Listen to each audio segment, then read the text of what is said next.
Greetings, it's the New York Thrifter here, and I'm back with a Flipping 20 Challenge update. So for those who aren't familiar with this challenge, I am taking a $20 bill, opening a new account on eBay, and selling women's clothes for profit. If you look down in the description, I have a playlist for all of the previous videos for you to check out. But today I'm super excited because I'm coming to you with the first sales I have on this new Flipping 20 Challenge account. So please stay tuned to see what sold, how I shipped it, and how I packaged my items to send off to my customers. So when I logged into eBay, I noticed that I had a little alert there, and I had an offer come in on the Athleta shirt that I was selling. So what you'll see here is a screen capture of the page that you will get when you click on respond to offer. You're going to notice there's some gray boxes. I wanted to disguise any of the names for people making offers. But the main point here is you're going to see the offer price. Now you've got three options. You can either accept the offer and the buyer can pay that amount. You can make a counter offer where you ask for more money, or you can just decline altogether. What I decided to do was make a counter offer, so I clicked on that Make Counter Offer button and was redirected to this screen. In the section where it says your counter offer bid, I typed in $20. Then I clicked on the blue button, Review Offer, and after I reviewed it, I sent it to the bidder. They counter offered again at 17, and I thought I'm not really going to quibble over a few dollars, and so I accepted their offer. So they ended up paying $17 for the shirt plus $2.99 in shipping and handling. And then I also had another offer, this time for the 41 Hawthorne shirt, and they offered me $20 when I originally had it listed at $24.99. I accepted that, so they paid the $20 plus $2.99 shipping and handling. And then I had another buyer, and they bought the dress that we had listed, the London Times dress, for $16.99. No offers made. They just bought it straight out, and they paid that $16.99 plus the $2.99 in shipping. So I had three items that sold. So now that I had sold several items, I went onto my account into my eBay, and then on the left-hand side in the sidebar, all selling. And when I scroll down, I do have those three items that you'll see have sold, so I am ready to ship those out. Here is a screen grab of what you'll see after you sell an item and you're ready to ship. So on the right-hand side, you're going to see that blue button, Print Shipping Label. Now, I want to pause here for just a minute because I had a great question on one of my previous videos, and the question was, if you start with $20 and you buy $20 worth of materials and use that money to source items, then when you go to ship, you don't have any money in your account to ship, because what happens is PayPal puts a hold on any money that you have coming in on a new account from eBay. And the reason they put a hold on the money is they want to make sure that as a new seller, you're going to send the item out to the buyer in a timely fashion, and there's no, fraud or anything going on. And so here I have a screen grab of the information that eBay gives you about when your funds are going to be available. And here it says it could take PayPal up to 21 days before they release those pending funds. However, a lot of times it doesn't take that long. And in this next screen share, what I'm going to show you is what my PayPal account looked like. And after only one day, funds for two of the items were released, and I had the money to ship all of my items without going over that $20 limit I had given myself. So now that I know that I have the funds in my PayPal account to pay for shipping, I go back to my eBay and I click on that, again, that blue button that says Print Shipping Label. The next thing you're going to see is a order summary page, and there's two things that I highlighted here in yellow that I want you to focus on. The first thing I want you to look at is the mailing service drop-down, and in that it says right now first class package. This is correct because we are sending a package that weighs less than 16 ounces. If you want to make any changes, that's the drop-down menu that you make them in. The next one is the weight. Right now, the weight is listed at 16 ounces, and this is going to cost us $4.30 to ship this item. However, our package only weighs 6 ounces. So I'm going to click on the weight drop-down menu, change it to 6 ounces, which changes the amount that we're going to pay to $2.77 for shipping. I am then going to click the Purchase Postage button that is in blue. After you purchase your postage, you're going to be sent to the Print Postage Label page, and as you can see, I used a yellow arrow to point out the Print Label button. So I have 2 more items to ship. You'll see I'm back on the page of choosing the service and the weight. This next item was 8 ounces, and so I was able to send it for $2.77 and print my label. The third item turned out to be 11 ounces, so I changed that, and I was able to ship it for $3.60. So as you'll notice, my buyer paid $2.99 for this last one, and I ended up spending $3.60 on shipping. So this means that I actually paid out of pocket an extra 61 cents to ship this item. Now, that does not concern me. Now, remember, I'm doing a fixed price shipping. What that means is all of my buyers get, no matter where they're at in the United States, they get the same price that they're paying a fixed price for my items. And I've chose $2.99 because to me that is a very reasonable rate for shipping. If I had a calculated cost or if I charged more, I feel like not as many buyers would be interested in the item. It would just be cost prohibitive for them. So that is why I am willing to pay a few extra pennies or even a few dollar or two more to ship the item to keep that shipping at a reasonable rate for my buyers. Once I have purchased the postage, I go and I print the shipping label for this last item. What I want to do now is I want to do a really quick check-in on PayPal to see what kind of funds that we have available. So we started out with $38.21 with the 2 sales that do not have funds on hold. Then we paid for shipping our 3 items. So after you subtract that, we have $29.07 available to us, along with $22.02 on hold that will be released within the next few weeks. So if you add that all together, we have about $50, that is going to be available to us. So for a $20 investment, we already have 50 coming back, or almost 50 coming back, which means we have doubled our money, which I think is pretty great for the first week here on our new eBay account. And so we're really happy with this. Next up, I'm going to take you to packaging the 3 items that we've sold for shipment. Okay, so in front of me, I have all of the items I'm going to need to ship today. So first of all, I have all of the shipping labels that I printed out on eBay, and in the side you'll see I wrote a little note to myself for which item belongs to which label. I have scissors, tape, I've got plastic bags, and a mailing label, and of course the 3 pieces of clothing that we sold. So the first one up this is for London Times.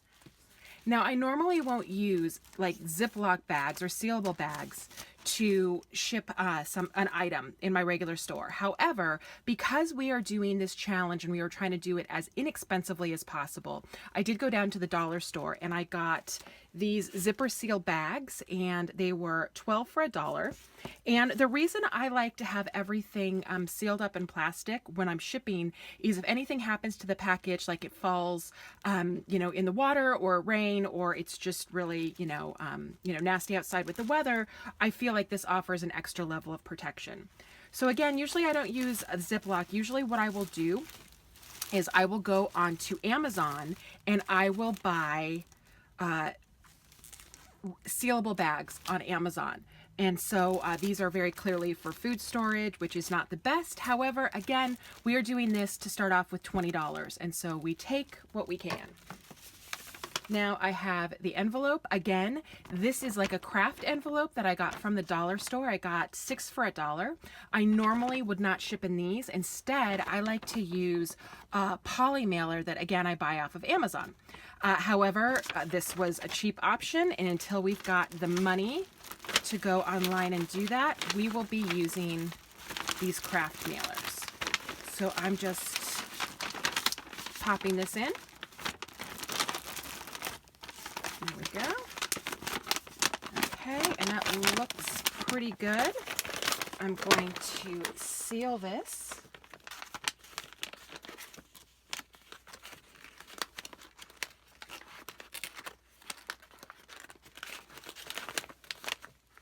And apparently having difficulties doing that, but that is okay. There we go. Now, try to get as much air out as possible. There we go. I'm going to take the tape again that we got at the dollar store. It is not the best tape. I prefer a Scotch tape that I usually get from Staples. I'm going to do this. I'm going to add an extra seal to the bag. So that is sealed up tight. So this will be ready to ship.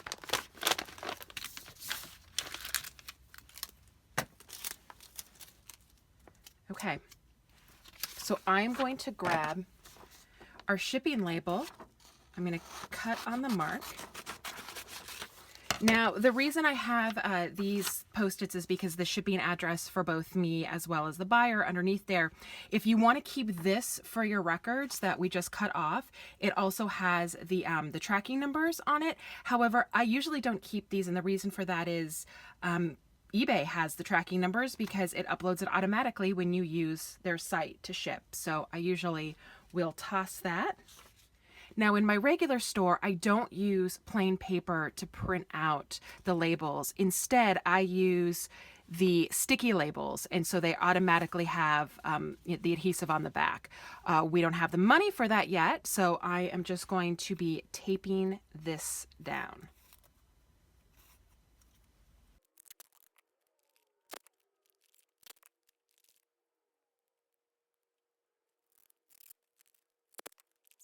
Now, one thing I'd like you to notice, first of all, I tape down all 4 sides. The reason for that is sometimes when the humidity is high, this tape can lose its adhesive, and so I like to make it as secure as possible. Something else that they are very careful to tell you about on eBay is not to cover up the barcode with any tape. As you'll notice, I started the tape right here, just below the barcode. And I did that for 2 reasons. One, if you cover up this barcode and they go to scan it at the post office, it might not scan correctly or might not scan at all.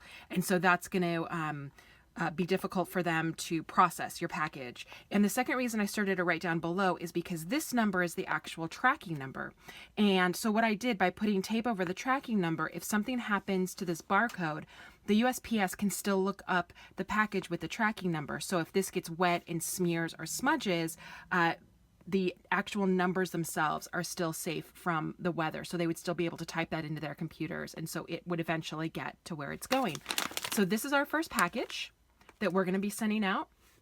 I take this to my local post office and I take it to the counter and I ask for a receipt. What that means is the postal worker will scan it into their computers and they will have a receipt and they will hand it to me so I know that this has been scanned in and it is on its way to the destination. Some people say that their post office workers don't like scanning it in. Instead, you have to drop it off and they will take it and they will scan it later that day, possibly the next day. The reason I like my local post office is because they will scan. If this is supposed to be sent today in today's mail and they scan it tomorrow, it's going to look like I turned this into the post office late, and that will actually count against me on eBay. So that's why I prefer watching my postal worker do the scanning. Okay, so next up, we have the 41 Hawthorne shirt that we have sold. Oh, gotta tell you, these packing materials, there's a reason why we get better ones once we have some money, because they are rough to work with. Okay, so for this one, I actually want to cut this off so it doesn't look quite so Ziploc baggy. I don't know, just to make it look better. But we are still going to seal this shut to make sure it is good for shipping.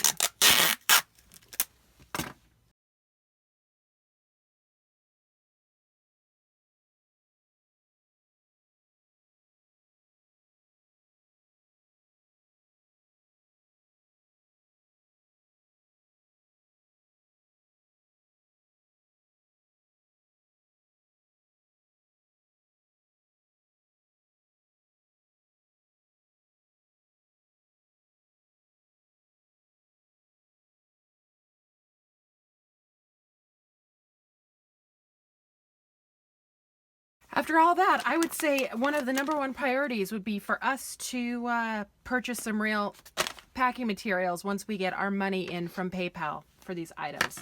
So I have 3 packages here ready to go out. They will be delivered within, I believe, 2 to 3 or 2 to 4 days from the post office. And there we have it, how to make counter offers on any bids you receive, how to print out any shipping labels that you need once you sell an item, and how to package up your items for mailing. Now, there's one more thing that I want to address when we're talking about mailing materials, and that is there were a lot of comments that I got from on previous videos from people who were concerned that I was not letting people know about the free items that you can order from the United States Postal Service in order to ship. Now, they're absolutely correct that you can order shipping materials from the USPS. However, you need to remember that right now we are mailing items that are under 16 ounces. These are going first class. For first class, there's really nothing you can order from the post office that's going to really, you can be used as materials to ship. Once we get into anything over a pound, usually like, a pair of jeans or something like that, then we will be using United States Postal Service materials, which you can order online for free. That includes priority envelopes as well as padded flat rate mailers. So we are going to get to that. We just haven't got there yet. In future videos, not only am I going to show you how to order those materials, I'm also going to take you onto Amazon and I'm going to show you some materials that I like to use, including poly mailers for my shipping. We are, having enough money coming in from the Flipping 20 challenge that we do have some that we can invest in some better shipping supplies, which I will go over. Once again, I want to say thank you for everyone who's taking this journey with me, and I will be back soon with another update for the Flipping 20 challenge. Thank you.